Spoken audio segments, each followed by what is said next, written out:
Nos decía Laura Ballesteros que ellos en las urnas ganaron pues, el 10% del voto en la elección de diputados, por supuesto, y que a la hora del reparto de curules apenas le tocaría el 5%, es decir, perdería la representación o la representatividad en un 50% prácticamente. Hoy vamos a platicar ya escuchamos las voces de estos partidos políticos y ahora vamos a platicar con un representante de Morena, me refiero al diputado federal Hamlet García Almaguer, a quien saludo con mucho gusto. ¿Cómo estás, Hamlet? Buenos días, Primitivo. Un gusto platicar contigo y con la audiencia de Fórmula. Pues le contestaría a Laura Ballesteros que ganaron un distrito de 300 en todo el ¿Un país. distrito de 300?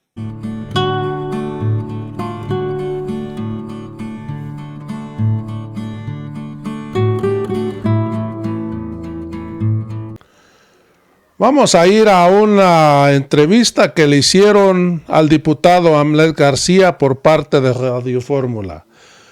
El chayutero de Radio Fórmula dice que de acuerdo a los propios números de la Secretaría de Gobernación, a cargo de Luisa María Alcalde, la coalición de Morena tendría 363 curules en la Cámara de Diputados, por lo que esto resultaría injusto. Esta sobrerepresentación y evidencia un vacío en la Constitución. Hamlet García de Morena, diputado, puntualizó que Andrés Manuel López Obrador propuso un sistema de representación proporcional. Sin embargo, en el momento que la subió a la Cámara de Diputados, la oposición votó en contra, por lo que ahora están pagando por esto. Amigos y amigas, hoy no les gustan las leyes que inventó el PRI y el PAN, pues se tienen que aguantar porque así se jugaron las reglas. Las reglas no se pueden cambiar después de que terminó el partido. Amigos y amigas, el pueblo de México dijo el 2 de junio que le daba la mayoría calificada a Claudia Sheinbaum para que reforme el Poder Judicial. Amigos, vamos a escuchar esta entrevista. De la semana, sin lugar a dudas, ha sido la discusión en torno a la sobrerepresentación que podría darse o que se está pues manifestando, ¿no? Para el próximo Congreso de la Unión, para la próxima conformación de la Cámara de Diputados a partir de septiembre, a raíz de la presencia, por supuesto, de la Secretaría de Gobernación, Luisa María Alcalde, en la conferencia mañanera del pasado miércoles, donde volvió a pues establecer este cálculo según el cual 373 diputados corresponderían a la coalición de Morena, PT y Partido Verde.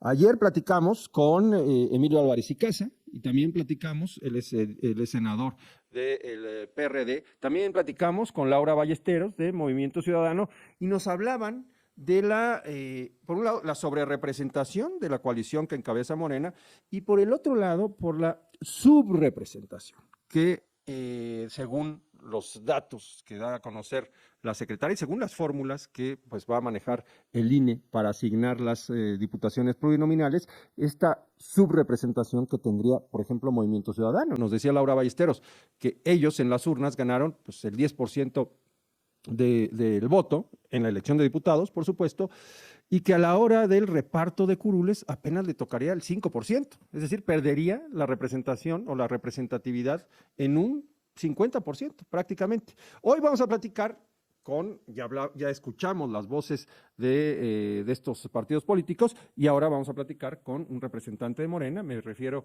al diputado federal Hamlet García Almaguer, a quien saludo con mucho gusto. ¿Cómo estás, Hamlet? Buenos días, Primitivo. Un gusto platicar contigo y con la audiencia de Fórmula. Pues le contestaría a Laura Ballesteros que ganaron un distrito de 300 en todo el ¿Un país. ¿Distrito de 300? Sí.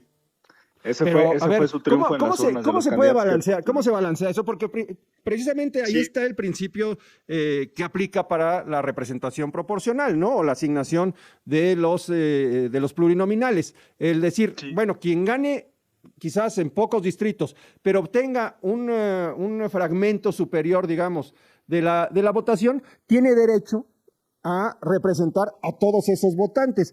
La fórmula está ahí en la ley, pero está muy rara, Hamlet. Sí, explicar a nuestra audiencia que tenemos 3 tipos de sistemas en el mundo en términos generales. En más de 180 países se utiliza uno de estos 3 sistemas. Primero tienes la de mayoría directa, que significa que todo el país se divide en distritos y esto tiende a generar un bipartidismo, como ocurre en Reino Unido o en Estados Unidos. Entonces, ganó en Reino Unido el Partido Laborista, obtuvo cerca del 50% de los votos, pero con eso se llevó el 90% de las curules y van a tener una mayoría pues calificada en el Congreso. Luego tienes un sistema de representación proporcional que tiende a que quien obtenga el 10% de los votos tenga el 10% de las curules. El presidente López Obrador propuso este sistema en la legislatura y toda la oposición votó en contra, entonces ahora son víctimas de su propio voto. Pero comentarte sobre este sistema, se utiliza en países como Bélgica y en algunos de Centro y Sudamérica. En El Salvador hay una fórmula bien interesante porque aunque tienes la lista de los partidos, tú como elector puedes jalar a alguien de hasta abajo, del lugar 10 o 15 de la lista, y con tu voto generar que él se convierta en el número 1. Esto, por ejemplo, en aplicación en nuestro país, podría generar que ni Alito, ni Marco Cortés, ni los líderes de estos partidos se pusieran en el lugar 1 de la lista pluri. Si tienen el repudio de la ciudadanía, pues la ciudadanía podría jalar, por ejemplo, a Beatriz Paredes o a Santiago Krill y subirlos a la cabeza y bajar a los líderes de los partidos. Y luego tienes sistemas de mayoría, pero que te obligan a una segunda vuelta, que es el caso de Francia. Ahí las izquierdas, después de la primera vuelta, se unen y entonces vencen a la ultraderecha de Le Pen. En nuestro país tenemos un sistema mixto y lo asemejo pues a dos gráficas de pay. Tienes un pay con 300 rebanadas, que es los distritos, 300 distritos en el país, están balanceados entre los estados, hay reglas constitucionales. Mi estado, Jalisco, por ejemplo, tiene 20 distritos. En estos distritos tú puedes competir solo o en coalición, conforme a tu estrategia. Morena no compitió en los 300 distritos coaligado al PT y al Partido Verde, lo hicimos con estrategia. Había distritos muy complicados y te pondré algunos ejemplos. Distrito 17 de la Ciudad de México, es Santa Fe. Para Morena ha sido siempre un distrito muy complicado, es clase media alta y alta. Y postulamos a un candidato del Partido Verde, porque la marca del Partido Verde y el candidato Carlos Madrazo del Verde es bien visto en esa zona. Tiene todo el sentido, claro. De tal manera que los 30,000 votos que obtuvo el Verde en Santa Fe, en el distrito 17, fueron clave para vencer al PAN, que tiene una base sólida en esa zona de la ciudad. El candidato era Jorge Triana. Y por 3% ganamos ese distrito. ¿Hubiéramos ganado solos, sin ir con PT y con Verde? No. Eso ocurrió en más de 50 distritos de todo el país. Te pongo otro ejemplo. Distrito 2 de Querétaro. Pues Querétaro es una zona tradicionalmente panista o priista. No le había ido bien a nuestra coalición. Ganamos gracias a nuestros aliados. El Verde gobierna San Luis Potosí. Ganamos 5 de 6 distritos gracias a nuestra coalición. Ahí, por ejemplo, Morena tenía 30,000 votos por distrito y el Verde tenía 60. Y el PRIAN tenía 50,000. De tal manera que 60 más 30, 90 nos daban para vencer al PRIAN. Pero solito Morena hubiera sido muy complicado. Ahora, Entonces, lo que pretende la oposición es una distorsión porque quieren llevarlo al extremo de que sea más redituable perder que ganar elecciones.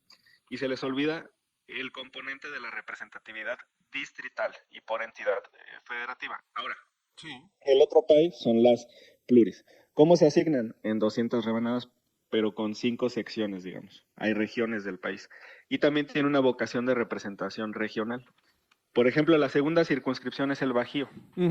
Normalmente ahí Morena tiene pocas plurinominales y es donde al PAN le va un poco mejor. En cambio, en el sureste del país, la tercera circunscripción, pues a Morena le va extraordinario, es de Veracruz hasta Quintana Roo. Entonces hay una representación regional. ¿Qué dice la Constitución? Ningún partido político, así en lo individual, puede tener más de 300 diputaciones. No nos pasamos ese tope. No se están despachando con la cuchara grande ni haciendo trampa con el famoso trasvase que está denunciando Ciro Murayama, por ejemplo, en donde el Morena, en donde Morena renuncia, digamos, a ciertos votos para que tengan más votos PT y Partido Verde. No hay renuncia de votos. Gran parte de los distritos que ganaron los candidatos del PT y el Verde eran distritos difíciles. Te diría yo. Oye, pero ¿cuántos distritos ganó el PT? Perdidos. ¿No ganó uno? Y ellos lo sacaron adelante. ¿Cuántos distritos ganó el PT? Son cerca de 20. ¿20 distritos? Sí. Y el Verde ganó cerca de 35, 40. ¿Cómo se explica este tema de que el PAN tuvo más votos directos en el 2 de junio y va a tener más diputaciones el Partido Verde? Precisamente porque le fue muy bien en zonas divididas en circunscripciones en el país. Te decía, El Partido Verde gobierna San Luis Potosí. Sí, claro. Allí el Partido Verde obtuvo cerca de 1 millón de votos, Primitivo. No, y tiene fuerte presencia. Y eso, por Chiapas. supuesto, exactamente, ¿no? eso por supuesto empuja su participación. El Partido Verde gobernó Chiapas. Es más, el actual gobernador electo fue secretario de Estado en un gobierno del Partido Verde. Y el Partido Verde sigue teniendo decenas y decenas de alcaldes en Chiapas. Oye, el Partido Verde sacó 23% ajá. hace 2 años en la elección para el Congreso del Estado de Quintana Roo. Un diputado del Verde preside la Junta de Coordinación Política del Congreso. Entonces, es donde te hablo de la fuerza regional. Claro. Te pongo otros ejemplos. Sí. ¿Qué porcentaje de lo que obtuvo Movimiento Ciudadano salió de Jalisco y de Veracruz? Pues prácticamente la mitad. Claro. Y sus pluris van a provenir de ahí. Entonces, también la composición del Congreso tiene que tener un sentido federalista, considerar las regiones. Muy bien. Y es por eso que se conforma así. Pero no nos estamos pasando el tope de los 300. Ahora, ¿cuál es el segundo candado? Sí. Ningún partido puede tener más de 8 puntos de sobrerepresentación. Claro. Con motivo de nuestra entrevista, Primitivo, acabo de tuitear, te lo mandé también ahí con producción por el WhatsApp, una boleta del año 2000. Hamlet, tenemos que hacer una pausa. ¿Me aguantas el corte y regresamos para concluir? Sí, claro. Gracias. 30 minutos, seguimos con el diputado Hamlet García Almaguer. Hamlet, nos decías, y ya para concluir, este modelo en donde anteriormente, cuando tú votabas en otras elecciones, pues las coaliciones aparecían, digamos que en un solo cuadrito, todos los partidos que integraban la coalición. Esa es la clave. ¿No? Y ahora cada partido viene por separado. Correcto, de tal manera que en el año 2000, y ahí está la boleta, te la mandé con producción, el Partido de la Revolución Democrática, Alianza por México, aparecía junto con PT, entonces Convergencia, Partido de la Sociedad Nacionalista y PAS, que creo que Alternativa Social o algo así. Y como estaban en un solo recuadro, entonces era difícil distinguir qué diputaciones de representación proporcional, qué pluris le asignabas a cada quien. Entonces decían, ¿saben qué? Si van en un solo recuadro los 5, pásenme una lista juntos. Y esa estaba al reverso de la boleta, entonces se ponían de acuerdo y así la presentaban. La coalición del 2000 del PAN se llamaba Alianza por el Cambio y era PAN más Verde. Los pluris del Verde iban integrados en la lista del PAN. Sí. Ahora es diferente porque el elector tiene, con un solo acto, que es ir a votar, tiene la oportunidad de generar 2 consecuencias. Primero, que su candidato de mayoría gane. Y segundo, que el candidato del partido político con el que él simpatiza llegue por la vía de representación proporcional. Ajá. Y ahí te pongo un ejemplo. Puede que en un distrito de la Ciudad de México yo estuviera de acuerdo con que Primitivo fuera el diputado de Benito Juárez. Y Primitivo iba por el partido rojo, el azul y el amarillo. Pero a mí no me cae bien el partido rojo, entonces yo votaba por Primitivo en el partido azul. Ajá. Entonces las pluris se le asignaban al partido azul, no al rojo. De esta manera se genera pues que el electorado tenga mayor incidencia en quienes llegan al Congreso. Eso fue lo que ocurrió en este proceso y estamos tranquilos porque la jurisprudencia es muy clara, no nos estamos burlando ningún tope de sobrerepresentación. No se están brincando ningún tope. No. Ayer nos decían, igual la ley puede ser injusta, pero se va a cumplir.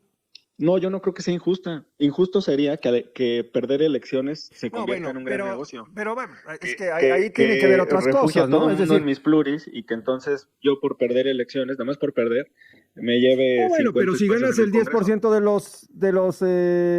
los ¿cómo se llaman? Del voto, si ganas el 10% del voto, pues lo justo es que estuvieras representado en el 10%. Ese es el espíritu de la representación proporcional, ¿no? No, porque ahí estaríamos olvidando que México es un país federalista. Pero entonces, ¿para qué queremos pluris? No, pues para que representen a las regiones, es lo que te decían. Sí. Es lo que te decía. Las plurinominales no se asignan en diputados como una lista nacional, sino en 5 listas por las regiones. Y si revisas quiénes van a llegar por MC, van a ser jaliscienses y neoleoneses. Muy bien. Y si revisas la lista del PAN, pues van a ser guanajuatenses. Y si revisas la lista de Morena, va a haber mucha gente del sur. Así es como se compone. Tenemos un sistema mixto y así funciona. Ahora, si la oposición quiere cambiarlo, pues entonces que voten a favor de las reformas del presidente, porque votaron en contra de un sistema de representación pura. No, pues eso va a estar más difícil, ¿no? ¿Ves? Muy bien. Pues ahí está el debate. Es un tema que va a seguir discutiéndose ya en términos de legislación, me parece, y vamos a ver cómo quedan. Finalmente, la última palabra la tienen tanto el Instituto Nacional Electoral como el Tribunal Electoral del Poder Judicial de la Federación, si es que se presentan impugnaciones. Correcto, ese es el camino. Muy bien, pues muchas gracias, Hamlet. Nos vemos, Primitivo, gracias. Gracias. Es el diputado